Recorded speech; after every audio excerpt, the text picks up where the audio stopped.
இன்றைக்கி வீடியோவில் lunch preparation தான் பார்க்க போகிறோம். அண்ட் அது கூடவே கருணக்கிழங்கு வந்துட்டு பார்த்திங்கன்னா எப்போவுமே நம்ம சமைக்கும் போது கட் பண்ணும்போது கை அரிக்கும், சாப்பிடும்போது தொண்டை நாக்கெல்லாம் ஒரு மாதிரி பிடுங்குன்னு சொல்லுவாங்க இல்லையா? அதை வராமல் இருக்கிறதுக்கு என்ன பண்ணலான்னு பார்க்கலாம். ரொம்ப சிம்பிளான ஈஸியான டிப் தான் அது. ஸோ அதுக்காக நான் இன்றைக்கி வந்துட்டு கருணக்கிழங்கு எடுத்திருக்கேன். கருணக்கிழங்கு எப்பவுமே கட் பண்ணுறதுக்கு முன்னாடி கையில் தேங்காய் எண்ணெய் தடவிட்டு அதுக்கப்புறமா கட் பண்ணணும். அப்படி பண்ணால் வந்துட்டு ஃபஸ்ட்டு கை அரிக்காது. முதல்ல வந்துட்டு தோலெல்லாம் வந்து நைஸாக சீவி எடுத்துக்கலாம். தோல் சீவது வந்து கொஞ்சம் கஷ்டமாக இருக்கும். பட் நம்ம அழுத்தி சீவணுன்னா ஃப்ளெஷ்ஷும் சேர்ந்து வந்துடும். மெல்லிசாக தோலை மட்டும் சீவி எடுத்துக்கணும். இது என்னென்னு பார்த்தீங்கன்னா, காலையிலேருந்து கட் பண்ண காய்கறி தோல்லாம் ஒரு தண்ணியில் போட்டு ஒரு பாத்திரத்தில் தண்ணி போட்டு ஊற வச்சுருக்கேன். இது நல்லா ஊறினதுக்கப்புறமா இதை வடிகட்டி செடிக்கு ஊற்றிடுவோம். ஸோ இப்போ கருணக்கிழங்கு வந்து நல்லா வாஷ் பண்ணிட்டு வந்தாச்சு. வாஷ் பண்ணிட்டு வந்து மெல்லிஸாக கட் பண்ணிக்கலாம். ஏன்னா சில பேர் வந்து தடியாக சாப்பிடுவாங்க. பட் எங்கள் வீட்டில் வந்து மெல்லிஸாக இருந்தால் தான் சாப்பிடுவாங்க. ஸோ கட் பண்ண பீசஸ்லாம் வந்து ஒரு பாத்திரத்தில் மாற்றிக்கிறேன்.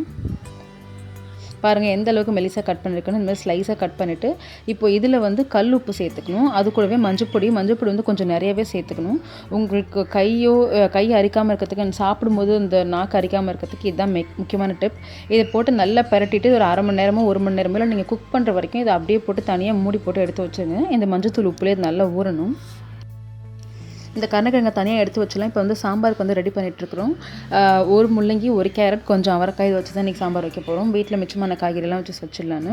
என் பருப்பு வந்து நாங்கள் அரைக்கப் பருப்பு வந்து அம்மா கழுவி ஊற வச்சுருக்காங்க. அதில் உப்பு, மஞ்சப்பொடி, மிளகு, ஜீரகம், பூண்டு, பெருங்காயம் இதெல்லாம் போட்டு விசில் வச்சாச்சு. ஸோ இப்போ வந்து காய்கறி கட் பண்ணிகிட்ருக்குறாங்க. சாம்பாருக்கு வந்துட்டு பார்த்திங்கன்னா நாங்கள் வந்து ஒரு பெரிய வெங்காயம் எடுத்துருக்காங்க, ஒரே ஒரு தக்காளி, மிச்சத்துக்கு ஃபுல்லாக வந்துட்டு காய்கறி தான் சேர்ப்பாங்க. இந்த அவரைக்காய், ஒரு கேரட், ஒரு முள்ளங்கி எல்லாத்தையும் கட் பண்ணிகிட்ருக்காங்க.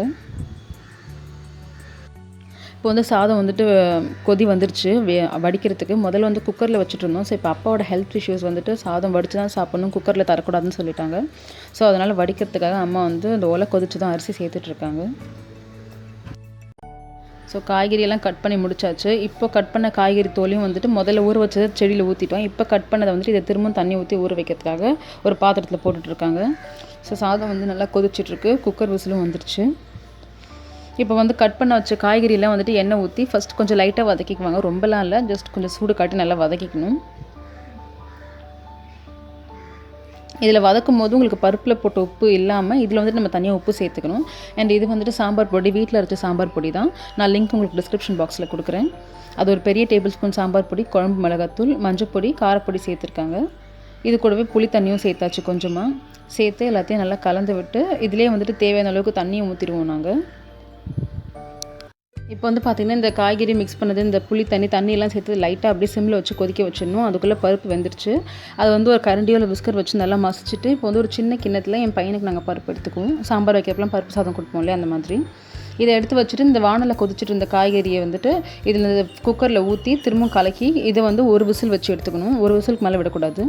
ஸோ அதுக்குள்ளே பார்த்திங்கன்னா இந்த கருணக்கிழங்கு வந்துட்டு ஃபுல்லாக வந்து ஒரு 3/4 மணி நேரம் ஆகிடுச்சு. நல்லா ஊறிடுச்சு. இப்போ அதை ரன்னிங் வாட்டரில் போட்டு நல்லா அலசி எடுத்துக்கணும். இந்த மஞ்சள் பொடி, உப்பு எல்லாத்தையுமே அலசி விட்டுறணும். இப்போ வறுக்கிறதுக்காக ஒரு வானலில் மஞ்சப்பொடி, குழம்பு மிளகாத்தூள் ஒரு 3 டேபிள் ஸ்பூன் அளவுக்கு சேர்த்துருக்கேன்.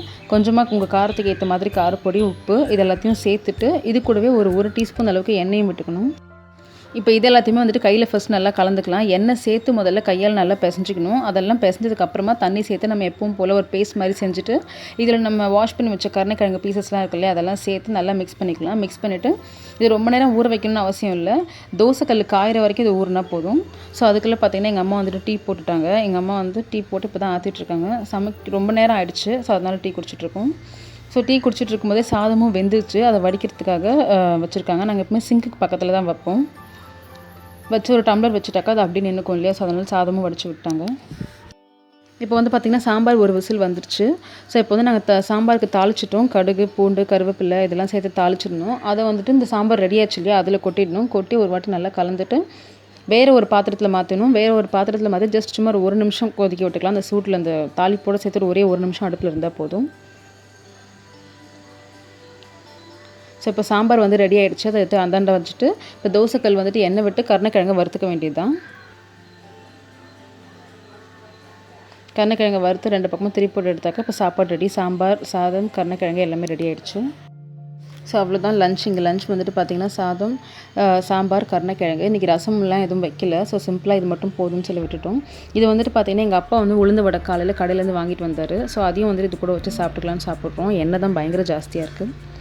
சாப்பிட்டு முடிச்சதுக்கப்புறம் பார்த்திங்கன்னா வெளியில் வந்து இந்த சில பொருள்லாம் காய வச்சுருந்தோம். கடலைப்பருப்பு, மிளகு, பட்டை இதெல்லாம் காய வச்சுருந்தோம். இது வந்துட்டு என்னென்னு பார்த்தீங்கன்னா வால்நட் வந்து பனி நாளில் பூச்சி பிடிச்சிரும். ஸோ அதனால் அதை காய வச்சு எடுத்து க்ளீன் பண்ணி எடுத்து வைக்கணும். எல்லாமே காஞ்சிட்ருக்கு. சாப்பிட்டு முடிச்சு எல்லா வேலையும் முடிச்சாச்சு. ஸோ இப்போ வந்து ரிலாக்ஸாக உட்காந்து டிவி பார்த்துட்ருக்கோம். குழந்தைங்க இருக்கிற வீட்டில் டிவி வந்துட்டு பார்த்திங்கன்னா நம்ம நினச்சதை பார்க்கவே முடியாது. ஸோ எப்போவுமே வந்துட்டு இந்த கிட்ஸ் சேனல் தான் வரும். எப்பயும் வந்துட்டு ஏதோ புதுசாக ஒரு சேனல் வந்திருக்கு, அதை உட்காந்து பார்த்துட்ருக்காங்க. ஸோ அவங்க கூட சேர்ந்து பார்க்குறோம். ஸோ இந்த வீடியோ நான் இதோட முடிச்சுக்கிறேன். தேங்க்ஸ் ஃபார் வாட்சிங்.